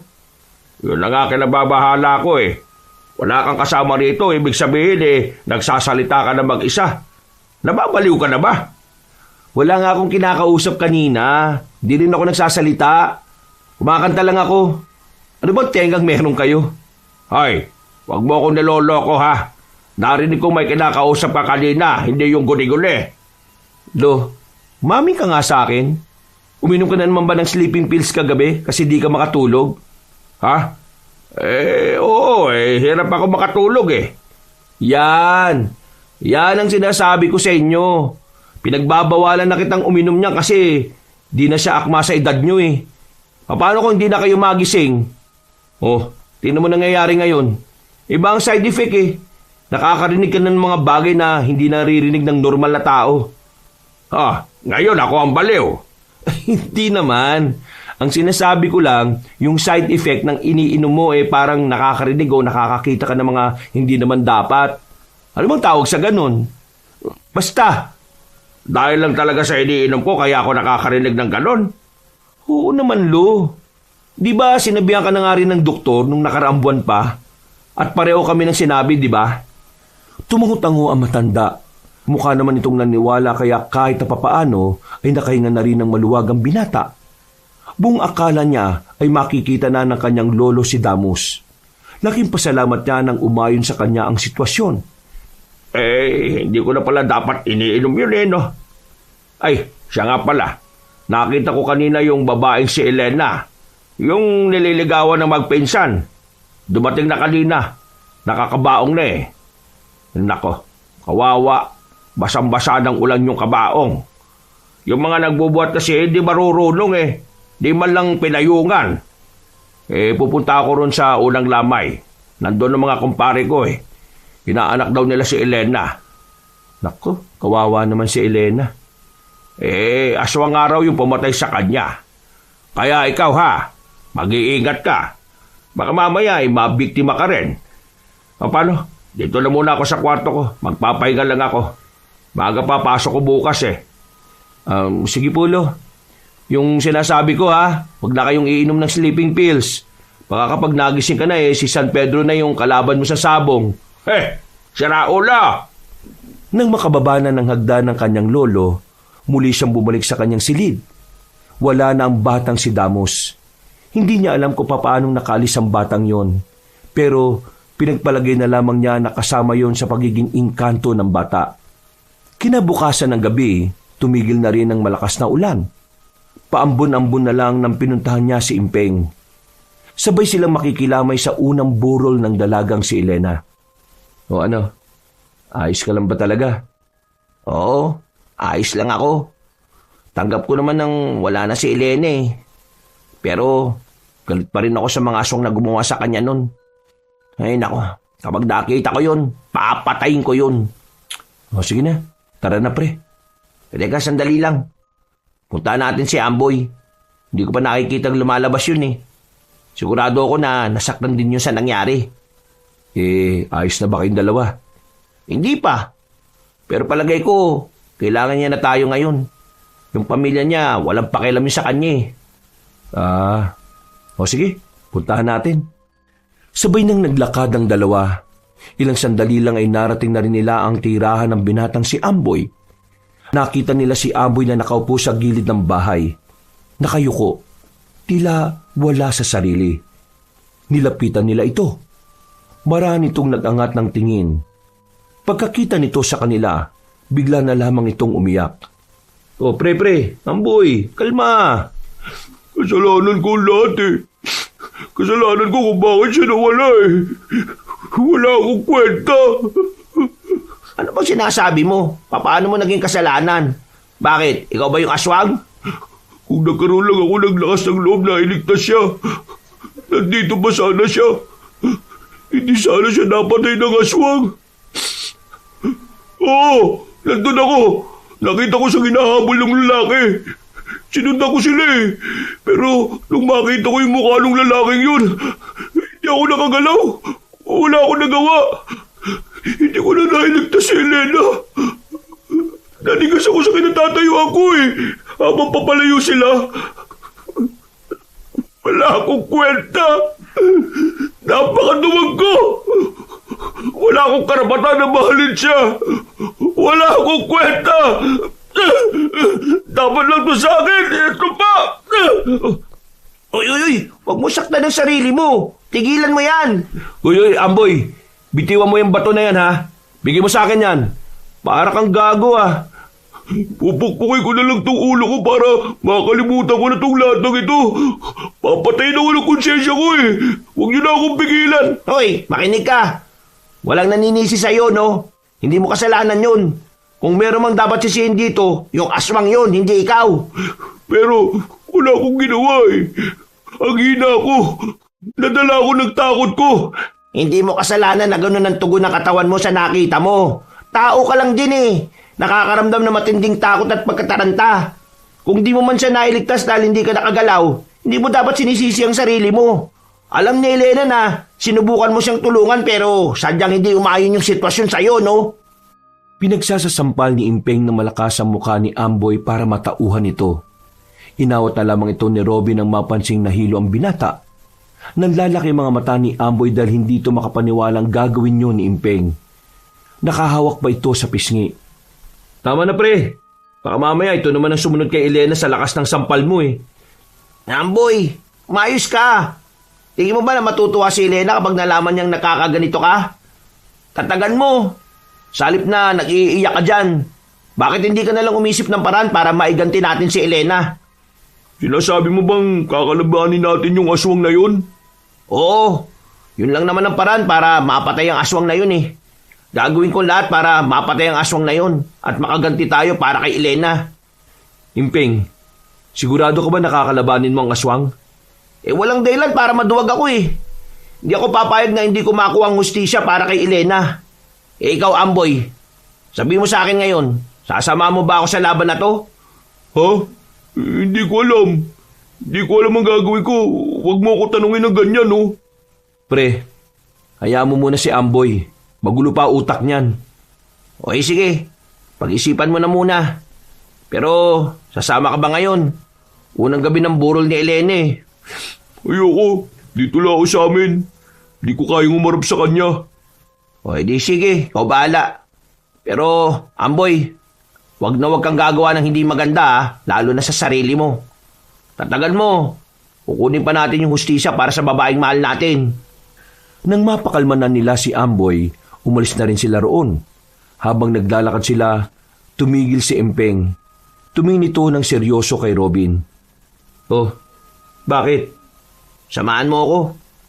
Di ba magkasama naman na tayo? Papunta tayo sa burol ni Elena. Samahan mo akong hanapin yung aswang na yun. Pre, seryoso ka ba talaga dyan? Delikado mga aswang, pre. Pwede mo ikamatay yun. Wala rin ako nagawa eh. Para din akong papatayin sa konsensya ko. Kaya pre, samahan mo ako. Mas magagawa ko to ng maayos kapag kasama kita eh. Ha? Hindi ko alam, pre. Pag-iisipan ko muna, ha? Akala ko ba sanggang dikit tayo? Bakit ka ba nagdadalawang isip? Pre, may mga pamilya tayo na pwedeng madamay. Hindi mo ba naiisip yon? Pero kung dumami ang mga aswang dito at mas marami pa silang mabiktima, tingin mo ba hindi rin sila madadamay? Pre, ang punto ko, may gawin man tayo o wala, kapag pamilya na natin ang pinunterya, ganun din.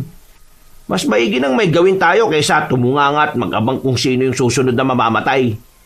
Hindi lang naman to tungkol kay Eleni. Tungkol na rin to sa kung paano natin poprotekta ng pamilya natin. Bakit parang alam mo na maraming aswang na pwedeng manggulo dito sa atin? Nakita ko lang sa panaginip ko. At yung panaginip ko, unti-unti na nangyayari. Kaya naniniwala ako na yung panaginip na yun isang babala at sinyalis. Na kung wala tayong gagawin, baka mamatay lang din lahat ng mahalagang tao sa atin. Hindi na nakapagsalita pa ang lalaking si Robin. Napagtanto niya na meron naman talagang punto ang sinasabi ni Impeng.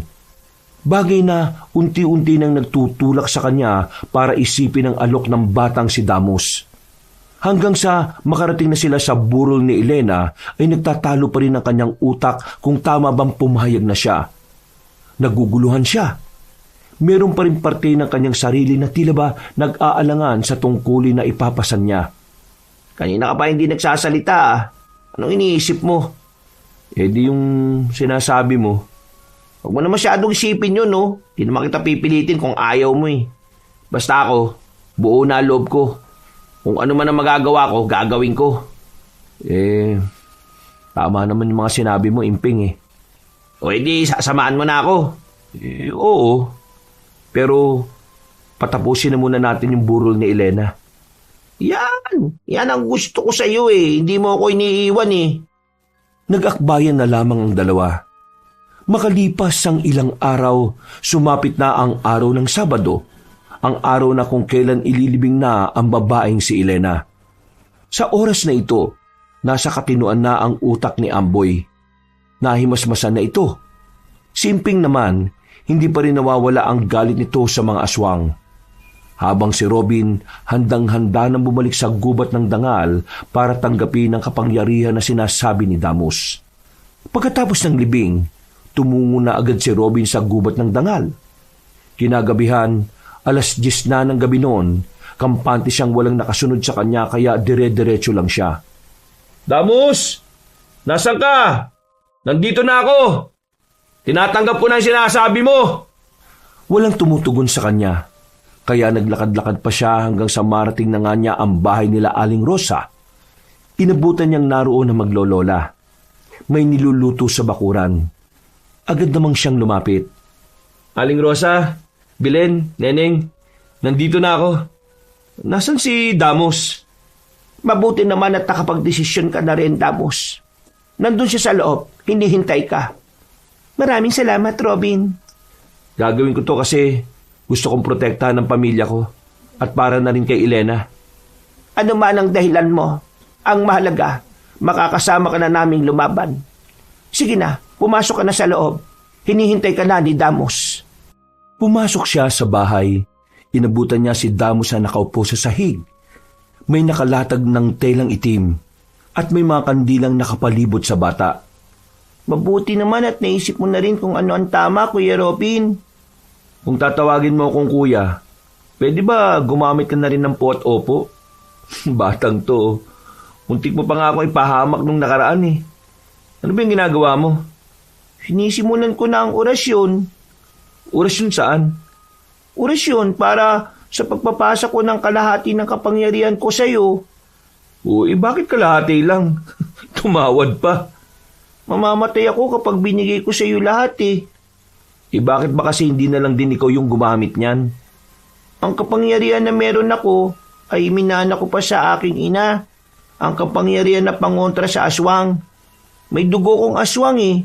Makaka-apekto rin sa akin yun. Po. Kaya pala. Naintindihan ko.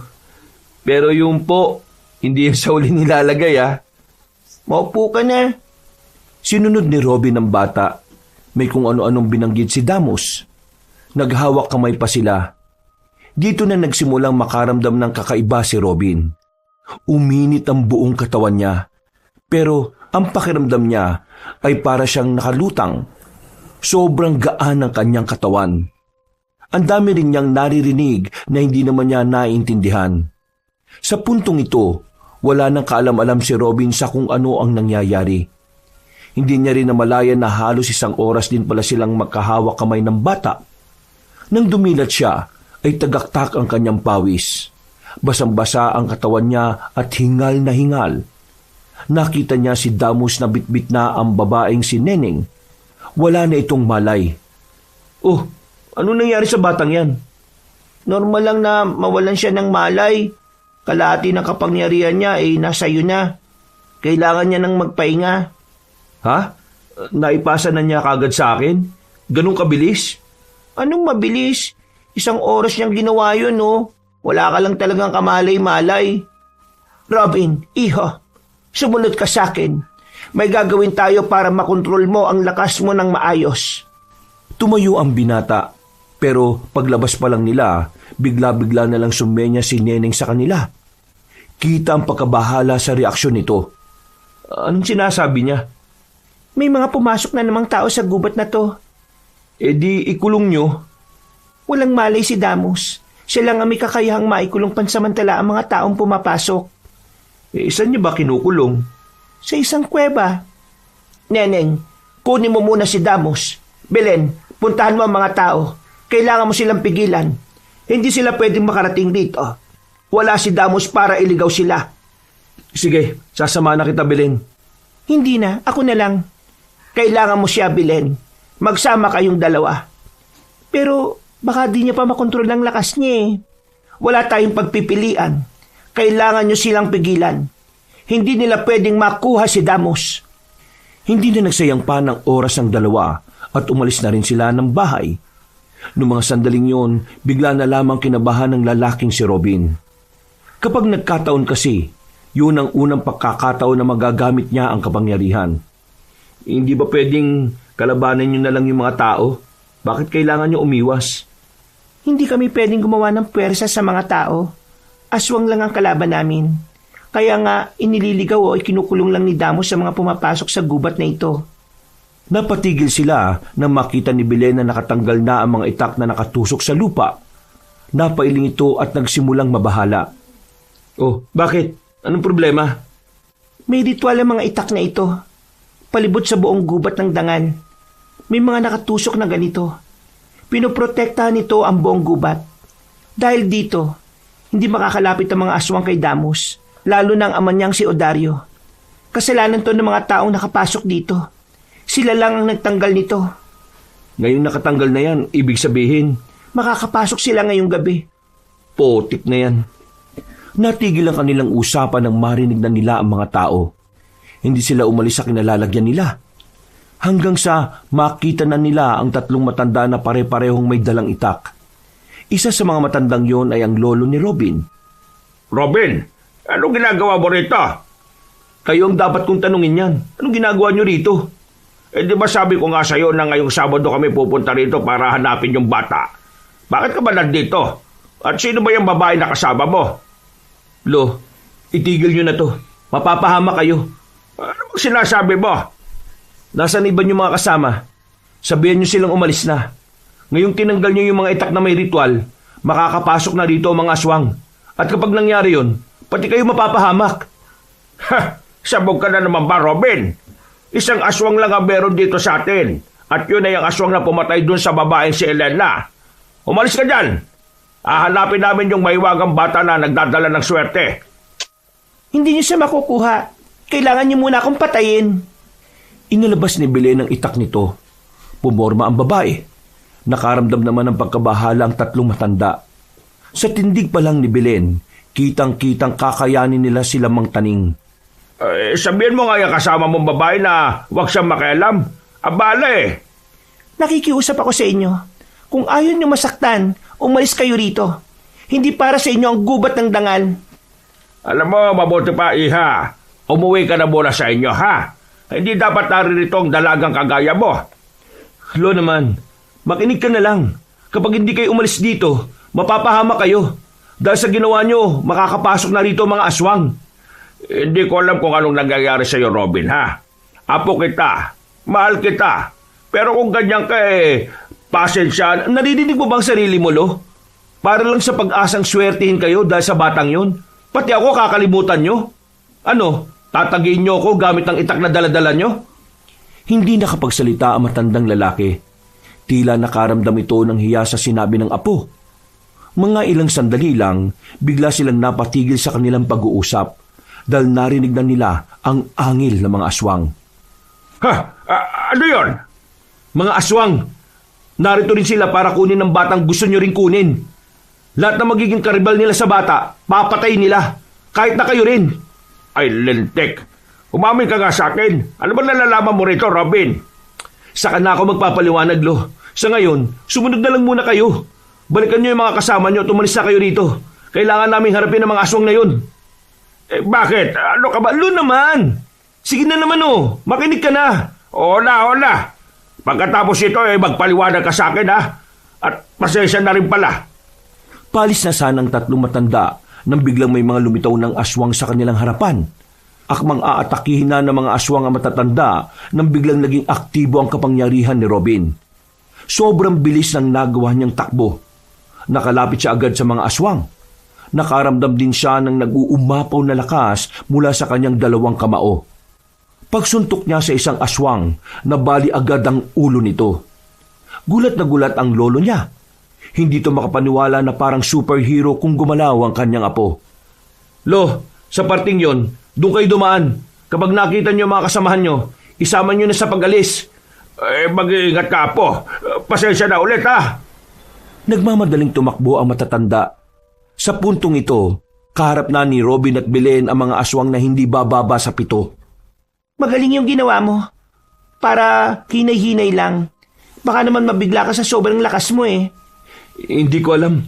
Parang kusa ko na lang nagawa yun eh. Biglang umangil na malakas ang mga aswang. Nagpatunog ng mga daliri si Robin. Ang kukulit nyo ah. Basag ulo nyo sa akin ngayon. Robin, mag-iingat ka. Belen, pakiramdam ko kayang-kaya ko sila eh. Ayos din pala itong kapangyarihan na sinasabi ni Damos ah. Para ako superhero nito eh. Huwag ka masyadong matuwa. Malalakas din ang mga aswang na makakalaban natin. Hindi nagtagal, nagsimula nang lumusob sa kanila ang mga aswang. Mabibilis ang mga ito. Pero sisiw na sisiw lamang ito sa kanilang dalawa. Inunahan na ni Belen ang pakikipaglaban. Napangiti si Robin nang makita niya kung gaano kahusay ang babae sa paggamit ng itak. Dahil dito ay ginanahan na rin siyang sumabay. Gamit lang ang kanyang kamao, pinagsusuntok niya ang mga aswang. Kada matatamaan ng kanyang kamao ay nababalian ng buto o kaya naman ay nababasag ang bungo. Sobrang lakas ng puwersa na nailalabas ni Robin sa mga ito. Hindi na kinakaya ng aswang. Dumating na rin sa puntong nadagdagan pa ng bilang mga nilalang na yon. Pero hindi yun naging problema para sa kanila. Ano? Wala na bang ilalakas tong mga aswang na to? Umayos ka, magseryoso ka, saka na yung yabang. Maya-maya pa, napansin na lamang nila na tumigil na ang mga aswang na yon sa pag-atake. Tila nakaramdam na rin ang mga nilalang na yon. Kaya naman nag-iba ng direksyon ng mga aswang. Alam na agad ni Belen kung sino ang pupuntiryahin ng mga yon. Sila Lola Rosa, kailangan natin silang puntahan. Silang uunahin ng mga aswang na yon. Hindi mo nila kaya yung mga aswang? Kakayanin nilang dalawa kung wala silang pinoprotekta ang bata. Tara na! Ginamit ni Robin ang kapangyarihan niya para makatakbo ng mabilis. Naiwanan na niya si Belen. Nakarating siya kagad sa kinaroroonan ni Aling Rosa at Neneng. Sakto lang ang dating niya dahil nakapalibot na ang mga aswang. Nandito na ako! Hindi na kayo masasaktan! Daan-daan lang sa paggamit ng kapangyarihan. Hindi mo pa kontrolado ang kapangyarihan mo. Ayos lang yun, Aling Rosa. Akong bahala. Neneng, bigay mo muna yan si Damos kay Aling Rosa. Tara, palagan na natin sila. Napangiti si Neneng sa sinabi niya. Hindi nagtagal, agad na rin nilang hinarap ang mga aswang. Dahil sa sobrang tuwa, ginamit ni Robin ang kanyang kapangyarihan. Inisa-isa niyang paslangin ang mga yon. Kahit si Neneng na hindi nakakapagsalita, tila gusto nang tumili sa sobrang paghanga sa kanya. Aling Rosa, ano, goods ba? Anong goods? Ang saya pala kapag may kapangyarihan. Ayos na ayos. Sinasabi ko sa iyo, umayos ka. Kapag nasobrahan ka, ikaw naman ang... Kalma, Aling Rosa. Kaya ko to. Ang mabuti pa, habang kinakalaban namin to, salubungin mo na si Belen. Umalis na kayo rito. Ay nako, ang tigas talaga ng bungo mo. Hindi na inintindi ni Robin ang sinasabi ng matandang babae. Pinagpatuloy niya ang pakikipaglaban sa mga aswang. Sa mga sandaling ito, paunti na ng paunti ang mga kalaban nila. Punong-puno na rin ng dugo ang kamao ng binata. Ilang sandali lang, hindi na sila pinapalaga ng iba pang mga aswang. Umaatras na ang mga yon. Kaya naman agad na nagdidiwang ang kalooban ni Robin. Ayos ba, Neneng? Tumango lang ang babae sa kanya. Matapos ang labanan doon, hinanap na nila si Aling Rosa at Belen. Naabutan nila itong kakauwi lang din sa bahay. Lalapit na sana si Robin sa kanila, pero nakaramdam siya ng matinding hilo. Pagtingin niya sa mga kaharap niya, ay umiikot na ito sa kanyang paningin. Anong nangyayari? Bakit kayo umiikot? Ayaw mo kasing makinig eh. Masyado mong inabuso ang lakas mo kahit na hindi mo pa alam kung paano yung kokontrolin. Nangihina ako. Nahihilo. Nanlalambot ang tuhod ko. Unti-unti nang pumikit ang binata at kalaunan agad na rin itong natumba at nawala ng malay. Nagising na lang siya ng madaling araw na. Katabi na niya sa higaan si Damos na hanggang sa mga sandaling yon ay wala pa ring malay. Marahan siyang bumangon, pero napahiga siya ulit nang maramdaman ang matinding gutom. Hinang-hina pa rin siya. Pinagpapawisan din siya na malamig. Nagugutom ako. Yan kasi, hindi ka nakikinig. Neneng, subuhan mo nga ito ng pagkain, baka mamatay ito sa gutom. Iho, sa susunod, makikinig ka sa akin. Ako ang mas nakakaalam kung ano magiging epekto ng kapangyarihan ni Damos sa katawan mo. Matagal na akong albularyo. Kabisado ko na ang katawan ng tao pagdating sa pagsasali ng kapangyarihan. Mabuti na lang at hindi na tumagal pa ang laban kanina. Kasi kung nasagad mo ang sarili mo, baka wala ka na ngayon. Pasensya na. Masyado lang ako natuwa. Naninibago ako sa sarili ko eh. Matuto ka na sana. Sila lolo, nakaalis ba sila sa gubat na ito? Nakalabas ang lolo mo, pero ilan sa kanila sugatan. Inabutan sila ng mga aswang. Buti na lang walang namatay. Ay nako, Pasaway talaga si Lolo. Hindi bale, kapag nakabalik na ako sa amin, ipapaliwanag ko sa kanya ang lahat. Nang sa ganun hindi nila tangkain pang kunin si Damos. Neneng, bantayan mo itong dalawa na ito. Belen, samahan mo ko. Saan po kayo pupunta? Kailangan namin buhayin ng ritual sa mga itak. Nang sa ganun wala nang aswang na makapasok ulit dito. Maswerte lang tayo kanina kasi hindi kasama ng mga aswang si Odario. Kung nagkataon tapos na tayo. Nagtataka rin ako, kung nagkaroon na sila ng pagkakataon na makapasok dito, bakit hindi pa nila kasama si Odario? Yun din ang iniisip ko. Nagkakatinginan na maglola sa kaisipang yon. Kaisipan na nagdudulot sa kanila ng pangamba. Para makasiguro na hindi makakapasok ang pinuno ng mga aswang na si Odario, muling binalikan ni Aling Rosa at Belen ang mga itak na nakabaon sa lupa. Isa-isa nilang yung ginawa ng ritual. Habang si Robin naman nanatili sa bahay at nagpapahinga, inaasikaso siya ng babaeng si Neneng. Gusto niya sanang kausapin ng babae pero hindi naman niya alam kung papaano sila magkakaintindihan. Kakahintay niya kay Aling Rosa at Belen na makabalik, nakatulog na lamang ang binata. Kinabukasan, umaga na pala. Nasaan mga tao rito? Hoy, Damos, gising ka na pala? Ano, kumusta pakiramdam mo? Masama ang pakiramdam ko. Sayang, di mo nakita yung kung paano ko lumaban kagabi. Patulog-tulog ka kasi. Maya-maya'y bumukas ang pintuan. Gising na pala kayong dalawa. Bumangon na kayo. Nagluto ko ng masarap na sabaw. Mas mapapabilis ang pag-recover niyong dalawa kung hihigop kayo nun. Pinilit ni Robin na makabangon. Inalalayan niya rin ang batang si Damos. Sabay silang lumabas at tumupo sa harapan ng lamesa sa labas. Maaliwalas ang umaga. Parang payapa ang gubat kahit gabi lang nangyari ang patayan. Aling Rosa, pwede ba akong bumalik mamaya sa amin? Gusto ko lang makausap ang lolo ko. Delikado kung lalabas ka na mag-isa dahil nagre-recover ka pa lang. Pero kailangan ko makausap ang lolo ko Kailangan niyang maliwanagan kung anong nangyayari ngayon sa buhay ko.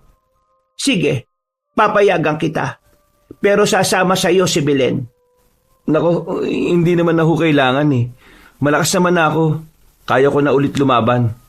Sa pinakita mo kagabi, pinatunayan mo lang na hindi mo pa talaga kayang gamitin ng maayos ang kapangyarihan na pinahiram lang sa iyo. Masyado kang naging maligalig. Oo na. Sorry na. Excited lang naman ako Kasi bago sa akin yung lahat ng to Pero ngayon, pangako, hindi ko na uulitin yung kagabi. Kailangan mo pa rin ng kasama kahit paanong sabihin mo. Ay nako, maalas naman Bakit? Lugi ka pa ba sa akin? Hindi naman yun ang iniisip ko. Pagtitinginan tayo ng mga tao kung sasama ka sa akin tapos mukha kang Amazona. Kasuotan lang naman pala ni Belen ang problema mo. Madali lang naman gawan ng paraan yan. Napangiti na lamang ang matandang babae. Pinagbis nito ang dalaga. Sa halos 10 minutong paghihintay ni Robin, lumabas na rin ng bahay ang dalagang si Belen. Sobrang layo na nito sa itsurang Amazona. Nakasuot ito ng kulay puting dress. Nakatali ang buhok at simple lang ang inilagay na pampaganda sa muka. Napanganga ang binatang si Robin. Sa sobrang ganda ni Belen, hindi na niya ito makilala. Hanggang sa makalabas na nga sila ng gubat ng dangal, hindi pa rin makapagsalita si Robin sa kagandahan ng babae. Bakit? Pangit pa rin ba itong suot ko? Ha? Hindi Sobrang ganda mo dyan. Hindi nga kita nakilala Ngayon, ang problema ko naman, baka pagkaguluhan ka ng mga lalaki. Naku, ang dami mong angan. Uuwi na ako, bahala ka na nga sa buhay mo. Uy, sandali lang. Hindi naman sa ganun. O sige na, sumama ka na sa akin. Akong bahala sa'yo. Baka lang ibang iniisip mo Lilinawin ko lang Sasamahan lang kita para may alalay sa'yo sakaling bigla ka na lamang atakihin ng mga aswang. Oo na, alam ko naman yun Ipinagpatuloy na lamang ng dalawa ang kanilang paglalakad hanggang sa makarating na nga sila sa baryo nila. Pagpasok pa lang nila sa lugar, nakatingin na ang lahat ng tao sa kanila. Lalong-lalo na ang mga kalalakihan. Hindi mawala-wala ang tingin nila sa babaeng si Belen. May mga nagbubulungan pa na nag-uwi ng magandang babae si Robin. Hindi na lamang nila pinansin yon. Nang makarating na sila sa bahay nila Robin, hinabutan nilang nasa bakuran si Impeng at Amboy. Uy, pre! Kagabi ka ba namin hinahanap? Uy, wow. Pre, sino to? Isang gabi ka lang nawala. Nag-uwi ka na ng magandang babae. Teka, parang nakikilala ko to Parang pamilyar tong babae to na hindi ko lang maalala kung saan ko nakita. Robin, sino yan? Ayan ba yung kasama mo kagabi sa gubat ng dangal? Habang nakikipaglaban kayo sa mga aswang? Nakikipaglaban ka sa mga aswang? Napakamot na lamang sa ulo ang lalaking si Robin. Wala na siyang kawala. Wala na siyang magagawa kundi ang sabihin na lamang sa mga ito kung ano na ang papel niya sa lahat ng nangyayari. Hindi makapaniwala ang dalawang binata habang si Mang Taning naman ay bilib na bilib sa apo. Sa sobrang bilib nito, bago pa pala makauwi si Robin, naikalat na niya sa buong baryo na lumaban ang kanyang apo sa mga aswang. Pambira ka naman. Kumakalaban ka na pala ng mga aswang, hindi mo man lang sinasabi sa amin. Biglaan nga ang lahat. Kahit din naman ako nabibigla sa mga nangyayari. Kagabi kasi, wala na akong choice kundi lumaban. Kahit na hindi ko pa kabisado gamitin ang kapangyarihan ng batang engkanto, kailangan kong pumalag. Lo, nasa panganib ang baryo natin. Nakaamba ang mga aswang. Kapag nakuha nilang gusto nila, tapos tayong lahat. Impeng, Amboy. Total, lalaban kayo para sa hustisya ni Elena. Sumama na lang kayo sa akin. Makakasama natin pigilan yung kasamaan ng mga aswang. Uy, pabor sa akin na sumama sa'yo, no? Pero, pwede mo pagpakita sa amin kung may kapangyarihan ka talaga? Hindi niya pwedeng gamitin ang kapangyarihan niya sa walang katuturan. Mahalaga ang lakas niya. Hindi niya ito pwedeng gamitin sa walang kakwenta-kwenta. Grabe, sungit naman ito. Basta, makikita nyo rin kung gaano siya kagaling. Kung napanood nyo lang yung ginawa niya sa mga aswang, ay nako, baka humanga rin kayo. Basta ako, lalabanan ko mga aswang na yan kahit na wala akong kapangyarihan. Papatayin ko silang lahat. Naintindihan ko kung gaano nyo kagustong makaganti sa mga aswang. Pero, kailangan natin maging seryoso. Kailangan natin mas maging maingat. Nasaksihan ko kagabi na hindi talaga sila pangkaraniwan. Kahit nakakaiba ang lakas ko, para naman silang hindi nauubos. Kaya kung sasama kayo sa akin, sumama na kayo sa akin. Babalik tayo sa gubat ng dangal. Babalik? Bakit? Nakapunta na ba tayo ron? Ang ibig kong sabihin, doon na muna tayo. Tuturuan nila tayo kung paano makipaglaban. Lo, mag-iingat kayo rito ha. Hindi kita mababantayan. Kailangan namin protektahan yung bata na gustong kunin ng ama niyang aswang din. Kapag nakuha niya kasi yon, mahihirapan na tayong talunin yung mga nilalang na yon. Tumango na lamang ang matandang si Taning. Pagkatapos ng kanilang pag-uusap, naisipan na nilang bumalik sa gubat ng dangal. Tanghali pa lang noong mga sandaling yon, habang naglalakad sila, nagtaka si Belen nang biglang umulan ng malakas. Sumilong na muna sila sa ilalim ng puno. Nagtatakang kinausap ni Robin ang babae. Bakit? Anong problema? Nakakapagtaka. Hindi umuulan dito sa gubat ng dangal dahil sa presensya ni Damos. Ngayon, umulan bigla. Ibig sabihin lang nito, may maling nangyayari. Ha? Anong ibig mong sabihin? Masama ang kutob ko. Kailangan na natin puntahan sila, Lola. Dali! Nagmamadali silang apat na umalis sa kanilang kinalalagyan. Sinuong nila ang malakas na ulan. Wala na silang pakialam kung gaano kalamig ang tubig ng ulan. Hindi nagtagal, nakarating na rin sila sa tapat ng bahay na matandang babae. Pero malaking problema ang kanilang dinatnan. Biglang humina ang ulan, pero nanatili pa rin ang kidlat at kulog. O Dario? Mabuti naman at dumating na kayo. Ang balita ko kasi, ikaw lalaki, nasa iyong kalahati ng kapangyarihan ng anak ko. Oo nga, nasa akin nga. Ano naman? Dahil nasa iyong kalahati, itong anak ko, hindi ko mapakinabangan. Kaya naman para makuha kong buong kapangyarihan niya, kailangan mo mamatay. Oo, alam ko na yan. Nasabi na sa akin yan ni Aling Rosa. Meron ka pa bang ibang sasabihin na hindi ko alam? Isa-isang nilapitan na matandang si Odario si Aling Rosa, Neneng at Damos na nakatali sa haligi ng bahay. Nakaramdam ng pag-aalala si Robin nang makita niyang wala ng malay si Damos. Anong ginawa mo sa bata? Wala naman. Nakatulog lang siya. Sinubukan kasing kunin ang kailangan ko sa kanya. Ang kaso, nasa iyo pala ang kulang. Kaya, kasalanan mo. Dami mo pang satsat. Simulan na natin to. Biglang sumipo na matandang lalaki na si Odario. Naglabasan naman ang mga aswang sa paligid. Napapalibutan na sila ng mga yon. Bagay na nagdulot naman ng kaba sa dalawang binata na kasama ni Robin. Ang dami nila. Sino ba dyan yung pumatay kay Elena? Kahit sino lang dyan. Pareho lang naman masasama ang mga yan eh. Alam niyo ba kung paano ako nakapasok dito kahit na may mga ritual kayo? Isa lang ang ibig sabihin nun. Malakas ako! Huwag kayong papasindak sa kanya. Kagabi pa siya narito sa gubat ng dangal. Nagpanggap siyang bilang loro kaya hindi natin siya nahalata. Yandaan niyo mga sarili niyo. Kakayanin natin to. Seryoso? Kaya natin silang lahat? Para kay Elena, para kay Damos, at para sa mga taong inosente na biktima nila. Para sa baryo. Naramdaman na lamang ni Robin ang biglang pagkakaroon ng malakas na hangin sa kanyang magkabilang kamao. Naipon ang hangin na yun sa kanyang kamao at agad na lumapit kay Odario. Sa sobrang bilis niya, hindi na namalayan ng pinuno ng mga aswang na nakalapit na siya. Sinuntok niya ng 2 beses sa sikmura. Tumilapon yon hanggang sa kakahuyan. Nanlalaki mga mata ni Impeng at ni Amboy sa mga pagkakataong yon. Dahil sa kanilang nasaksihan, tila nabuo ang kanilang pag-asa. Mga pre, kalagan niyo si Aling Rosa at Neneng. Kailangan natin sila. Ako na munang bala sa mga aswang na ito at dun sa pinuno nila. Dali! Seryoso na ang binatang si Robin noong mga sandaling yon.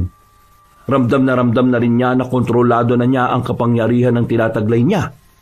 Pinagsusuntok niya ang mga aswang na umaatake sa kanya. Nang makita niyang nakawala na sa pagkakatali si Aling Rosa at Neneng, dito na niya pinuntahan na matandang si Odario. Inaamin ko na malakas ka nga. Pero hindi pa rin ako bibilib sa lakas na hiniram mo lang naman sa batang engkanto. Hindi ka natural, kaya hindi ako kinakabahan sa'yo. Hindi ko alam kung paano kita tatalunin. Pero sinisiguro ko, hanggat nararamdaman ko ang kapangyarihan ni Damo sa katauhan ko, gagawin ko ang lahat para mapigilan ka sa mga binabalak mo. Alam mo, wala ka naman talagang dapat pakialam sa gulong ito eh. Ang hindi ko maintindihan, bakit ka nagpapagamit kay Rosa? Ikaw ang ginagawa nilang kawal para humarap sa hari ng mga aswang. Hindi ka ba natatakot na mamatay? Mamamatay ka sa isang obligasyon na hindi mo naman dapat ginawa. Alam mo kung bakit ko ito ginawa? Dahil ito ang paraan ko para protektahan ang lugar na sinilangan at kinamulatan ko. Hindi mo ko maintindihan dahil parang kahit kailan hindi ka naman nakaramdam ng pagmamahal. Pagmamahal? Paano ako makakaramdam ng pagmamahal wala namang aswang na naniniwala sa pag-ibig? Mga taong hibang lang ang nagpapakabaliw sa pagmamahal. Mali ka dyan. Hindi hibang ang mga taong umiibig. Dahil ang mga taong umiibig, nagbibigay ng halaga sa buhay ng isa't isa. Ngayon, papatunayan ko sa iyo kung gaano makapangyarihan ang pag-ibig naming mga tao. Ipapaintindi ko sa iyo kung anong tunay na pagmamahal na ipinaglalaban ng mga tao.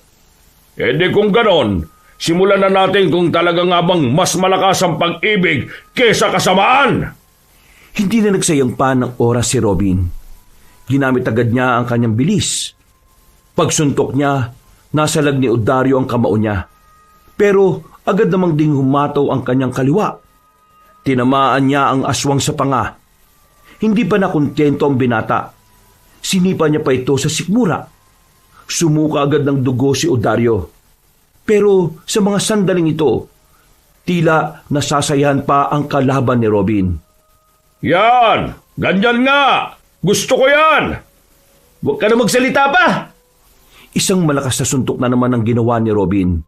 Basag na ang mukha ni Odario sa dami ng suntok na pinakawalan niya. Halos hindi na makita ang mukha nito. Pero hindi para sa aswang na yun. Nagsisimula pa lang pala ang lahat. Nagbago ang anyo ni Odario.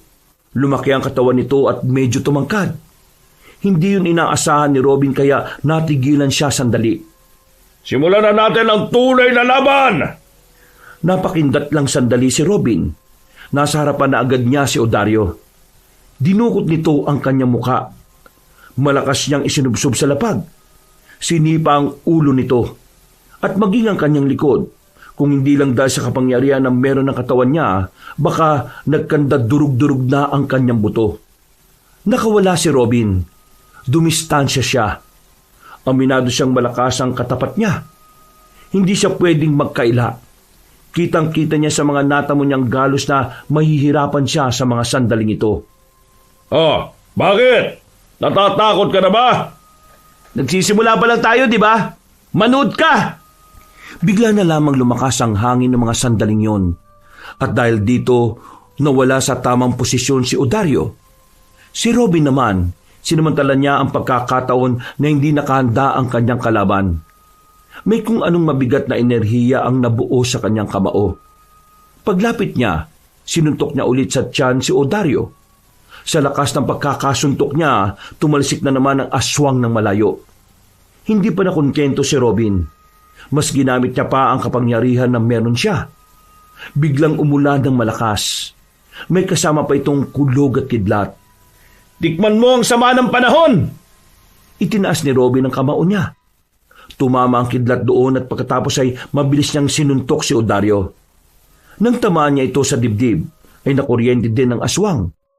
Nalapnos ang buo nitong katawan, dahilan para manghina ito. Bakit ganyang kalakas yung kapangyarihan ng anak ko? Alam mo kung bakit? Kasi hindi ito ginagamit sa masama. Ginagamit ito para sa kabutihan. Kabutihan na dulot ng pag-ibig. Dinakma pa ni Robin ang leeg ni Odario. Sinuntok niya ito ng ilang ulit ng marami sa tiyan.